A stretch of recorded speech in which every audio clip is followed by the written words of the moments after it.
का एक बार फिर से मेरे YouTube channel the English diary पर और मैं हूं आपका दोस्त विजय। और आज के इस वीडियो में हम बात करेंगे जॉन डन से रिलेटेड एमसीक्यूज़ के बारे में। इससे पहली वीडियो में जॉन डन से related life history, biography, work से रिलेटेड सारे इंपॉर्टेंट जो फैक्ट्स हैं, जो इन्फॉर्मेशन है वो आपको दी जा चुकी है। अगर आपने अभी तक वो वीडियो नहीं देखी तो ज़रूर देख लें, और अगर चैनल में नए हैं तो सब्सक्राइब ज़रूर करें। अगर आप कर रहे हैं उत्तराखंड एलटी की तैयारी तो please join the English diary. तो चलते हैं आज की इस वीडियो में और इन क्वेश्चंस प्रैक्टिस करते हैं, और साथ ही साथ आप भी ज़रूर बताएगा कमेंट बॉक्स में कि कितने आंसर्स आपको आए। कुछ नए क्वेश्चन भी हो सकते हैं। तो देखिए, आज का फर्स्ट क्वेश्चन है, Donne dedicated his holy sonnets to dash dash mother, यानी किसकी मदर को वो अपने हॉली सोनेट्स जो हैं उन्हें डेडिकेट करते हैं। तो ऑप्शन ए है यहाँ पर William Wordsworth, Christopher Marlowe, Richard Crashaw या फिर जॉर्ज हर्बर्ट। तो जॉर्ज हर्बर्ट यहाँ पर आएगा, यानी Donne dedicated his holy sonnets to George Herbert's mother. Okay, तो this is the first answer of the first question. और जो नेक्स्ट क्वेश्चन है हमारा, Donne satires make fun of dash dash society, यानी जो उनके सटायर्स होते थे वो किसका मजाक उड़ाते थे, किस सोसाइटी का मजाक उड़ाते थे, विक्टोरियन, मेडुअल, एलिजाबेथन या रेनेसा। तो इसका राइट आंसर है कि वो एलिजाबेथन जो है उस सोसाइटी को उस वक्त उसका फन करते थे या उसका मजाक उड़ाते थे। ठीक है, आज का नेक्स्ट हमारा क्वेश्चन है, where did Donne study law, उन्होंने लॉ की जो पढ़ाई है वो कहाँ पे की थी। तो इसका जो राइट आंसर है, सबसे पहले ऑप्शन देख लीजिए, the University of Law UK, Lincoln's Inn या किंग्स कॉलेज लंदन या एलएलबी कॉमन। तो राइट आंसर इसका है लिंकन्स इन में उन्होंने जो है लॉ की स्टडी करी थी। नेक्स्ट क्वेश्चन है, when was John Donne born. तो यहाँ पर इसके ऑप्शन है 1572, 1516, 1578 या 1580। तो इसका राइट आंसर है 1572। 1572 में जो है जॉन डन का बर्थ हुआ था या फिर उनका जन्म हुआ। दूसरा नेक्स्ट इसमें क्वेश्चन है, John Donne was born in, कहाँ पर इनका जन्म हुआ था, लोकेशन पूछी गई है। तो बर्मिंघम या फिर लंदन या कोवेंट्री या फिर नन ऑफ दिस। तो राइट आंसर है बर्मिंघम में इनकी जो है इनका बर्थ हुआ था। John Donne's father died when John Donne was year old, कितने साल के थे जॉन डन जब उनके फादर की डेथ हुई। 6, 5, 4, 3। तो राइट आंसर है 4 ईयर, जब वो 4 साल के थे तब उनकी फादर की जो है डेथ हो गई थी। नेक्स्ट क्वेश्चन है, Elizabeth Heywood was dash dash of John done, क्या थी वो, आंट थी, कज़न थी, सिस्टर थी या मदर थी। एलिजाबेथ हे, तो जो एलिजाबेथ हेवुड है वो इनकी एक्चुअली मदर थी। तो राइट आंसर इसका है मदर। नेक्स्ट क्वेश्चन है, done was the head of dash dash literary movement. Important question है, याद रखिएगा, वैसे आपको पता भी होगा, रोमांटिक, मेडुअल, मेटाफिजिकल या फिर पोस्ट मॉडर्न। तो राइट आंसर है मेटाफिजिकल। मेटाफिजिकल लिटरेरी मूवमेंट से जो है संबंध रखते हैं या उसके हेड हैं जॉन डन। नेक्स्ट क्वेश्चन है, अब जितने भी क्वेश्चन आएंगे वो थोड़े इंपॉर्टेंट आएंगे। Donne meditated on Christ crucifixion in his poem, जो क्रिस क्रूफिक्शन के बारे में डिस्क्रिप्शन उन्होंने दिया है अपने किस वर्क में दिया है। ऑप्शन है the dream, the good Morrow, good Friday 1613 या फिर द फ्ली। तो इसका जो राइट आंसर है वो है the good Morrow. Sorry, good Morrow ना होके इसका गुड फ्राइडे है, क्योंकि दोनों गुड गुड हैं तो मेरा थोड़ा कन्फ्यूजन हो गया। तो गुड फ्राइडे 1613 में जो वर्क आया था उसमें जो है मेडिएटेड किया था इन्होंने क्रिस्ट क्रूफिक्शन को।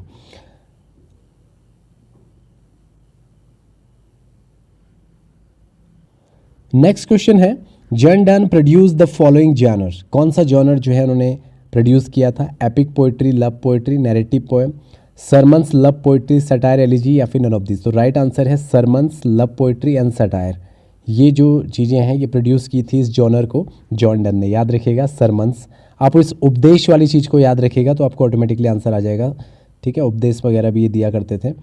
नेक्स्ट क्वेश्चन है इसमें, John Donne earned his living by the profession of.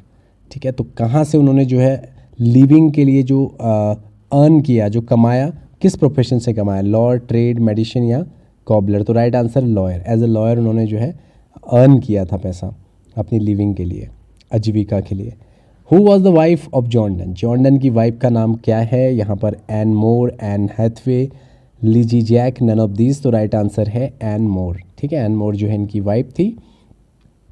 Next question है आज का, John Donne influenced a great literary person named, किस व्यक्ति से, जो लिटरेरी पर्सन है ग्रेट, किससे ज़्यादा, सबसे ज़्यादा जो है ये प्रभावित हुए थे। इंपॉर्टेंट क्वेश्चन है, किससे इन्फ्लुएंस हुए थे? ऑप्शन है Spenser, William Wordsworth, Christopher Marlowe, William Shakespeare. तो याद रखना विलियम शेक्सपियर से जो है काफ़ी ज़्यादा इन्फ्लुएंस्ड हुए थे ये। Deaths dual is a poem by, important poem है डेथ्स ड्यूअल। ये पोएम किसने लिखी है? स्पेंसर, वर्ड्सवर्थ, जॉन डन या रॉबर्ट हैरिक? तो राइट आंसर है जॉन डन। जॉन डन ने लिखी थी ये डेथ ड्यूल। आप इसको याद रखिए, Donne death duel, D D D बार बार आ रहा देखिए, डन डेथ ड्यूल, ठीक है। तो डेथ्स ड्यूल डन ने लिखी हुई है, जॉन डन ने लिखी हुई है। इस तरह से आपको रिलेट करके मैच करके इसका याद रख सकते हैं। नेक्स्ट क्वेश्चन है, which poem of Donne deals with the consolation to the soul against the dying life and living death of the body? ठीक है, यहाँ पर ये क्वेश्चन थोड़ा सा लेंथी। ऐसी पोएम है जिसमें consolation to the soul against the dying life and living death of the body के बारे में उन्होंने डिस्क्राइब किया हो। तो इसका आंसर आप याद रखिएगा। तो इस क्वेश्चन में ऑप्शन दिए हुए हैं, go and catch a falling star, the sun rising, the canonization, death's duel. तो राइट आंसर है द कैनोनाइजेशन, ठीक है। उसमें डिस्क्रिप्शन किया हुआ है consolation to the soul against the dying life and living death of the body. Next question है, epithalamion जो है is a type of poem which is known as, इस पोएम को किस तरह से जाना जाता है? Funeral poem, birth poem, marriage poem या फिर नन ऑफ दिस? वैसे इसको जो है मैरिज पोएम के रूप में माना जाता है, तो याद रख लीजिएगा। एपिथैलामियम जो है थोड़ा सा इसको प्रोनाउंस करने में प्रॉब्लम है, तो मैरिज पोएम जो है के नाम से इसको जाना जाता है। डन डाइड ऑफ, इनकी मृत्यु किस कारण से हुई थी? क्लेरा से, स्टमक कैंसर से, कंजम्पशन से या फिर ब्रेक बोन फीवर से? तो राइट आंसर है स्टमक कैंसर से इनकी डेथ हुई थी डन की, ठीक है। John Donne was a poet and an Anglican priest, Protestant priest, Jewish rabbi या फिर नन ऑफ दीज? तो आप सभी को पता भी होगा कि ये एंग्लिकन जो है प्रिस्ट थे। सी ए करके मैंने आपको बताया था, सी से कन्वर्ट हुए थे ए में। अगर आपने वो वीडियो देखी नहीं है तो देख लीजिए, बट इम्पॉर्टेंट है जो मैंने आपको सी ए वाला रूल वहाँ पर सिखाया था या फिर मेथड सिखाया था। Donne refuse to take the oath of dash dash ending his chance to earn his university degree. तो यहाँ पर कौन सी ऐसी ऑथ थी जिसे लेने से उन्होंने इनकार कर दिया था? ऑफिस, सुपरमेसी, एलिगेंस या फिर रिलीजन? तो राइट आंसर है सुपरमेसी। सुपरमेसी की ऑथ लेने से उन्होंने मना कर दिया था। Done for not keeping of accent deserve hanging, the statement is made by, ये जो स्टेटमेंट है डन के बारे में ये किसने कहा है? तो यहाँ पर ऑप्शन है T Hulme, T S Eliot, Ben Jonson या फिर चैपिंटन रैकेट। तो इसका राइट आंसर है बेन जॉनसन, ठीक है। नेक्स्ट क्वेश्चन है, for whom the bell tolls is a novel by Ernest Hemingway, it's title to derive from Donne's poem. कौन सी पोएम में जो है इसका टाइटल लिया गया है? कहने का मतलब ये है कि जो ये लाइन है for whom the bell tolls, ये अर्नेस्ट हेमिंगवे की एक नोवेल है और इसी से रिलेटेड जो है जॉन डन की एक पोएम है जो इसका टाइटल वहाँ से डिराइव किया गया। तो मेडिटेशन 17 में जो है इस टाइटल को एज अ पोएम जो है लिया था डन ने, ठीक है। मेडिटेशन 17 याद रखना।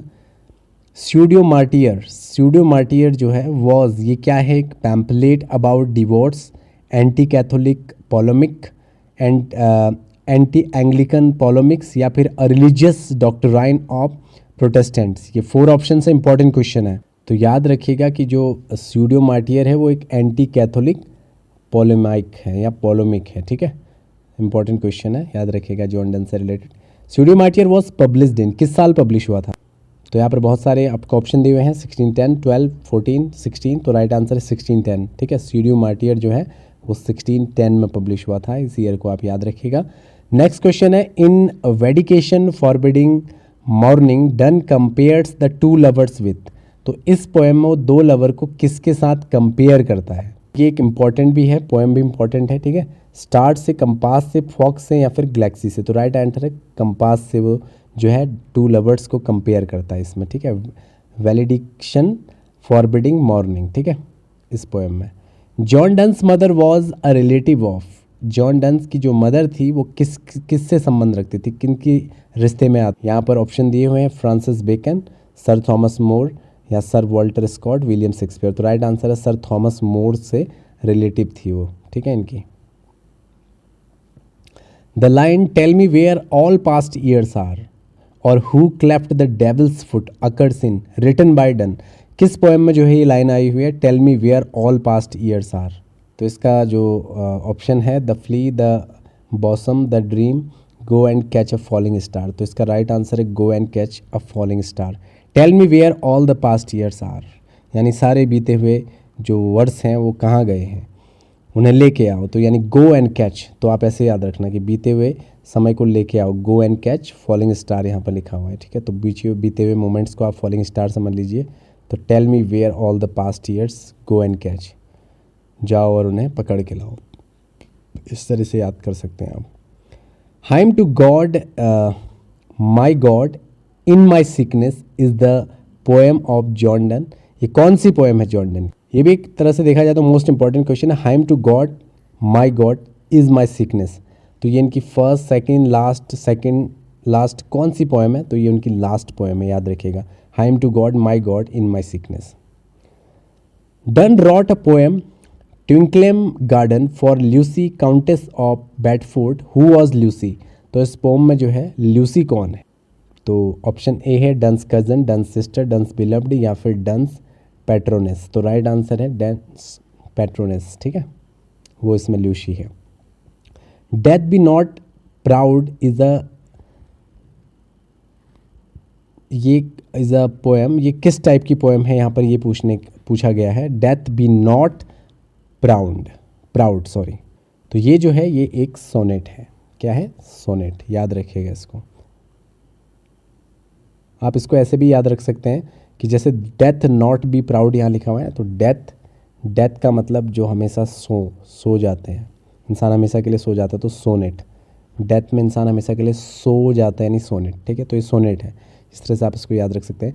When was Donne appointed as the dean of Saint Paul, Saint Paul का डीन इन्हें कब चुना गया?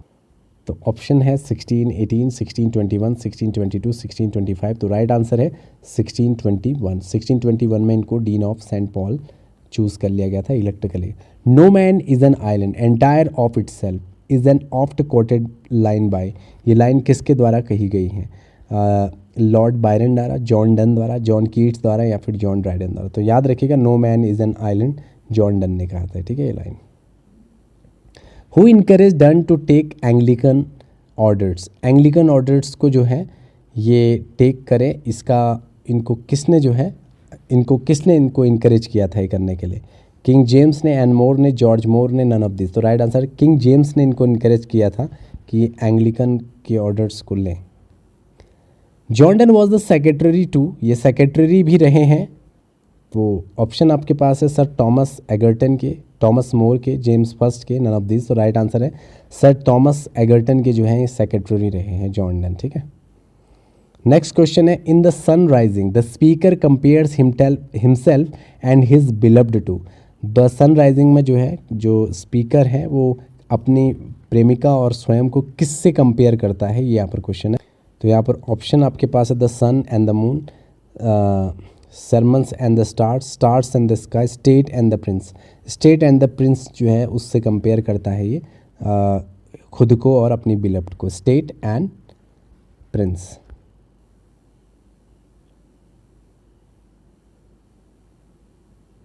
The sun rising the poet call the sun. तो सन राइजिंग में पोइट जो है वो सन को क्या कहते हैं? इंपॉर्टेंट क्वेश्चन है। Moon's elder brother, young energetic tiger, busy old fool या ओल्ड मैन। तो इसमें जो है द सन राइजिंग में पोइट जो है सन को बोलते हैं बिजी ओल्ड फूल, याद रखिएगा इसको। तो आज की इस वीडियो में फिलहाल इतने ही क्वेश्चंस हैं और आप इनकी प्रैक्टिस कर लीजिएगा। बाकी प्रैक्टिस सेट आपको मिक्स मिलेंगे ब्रिटिश पोइट्री से रिलेटेड। हमारा बस एक ही टॉपिक अब लास्ट में बचा हुआ है जो कि रॉबर्ट ब्राउनिंग से है, उसके बाद हमारा पोइट्री सेक्शन फिनिश हो जाएगा। अगर आपने सारी वीडियोस नहीं देखी तो ज़रूर जाके देखें, बहुत अच्छी ट्रिक्स आपको बताई हुई हैं कैसे आप याद रखेंगे। मिलते हैं नेक्स्ट वीडियो में। आज की वीडियो में इतना ही। Thank you so much for watching this video.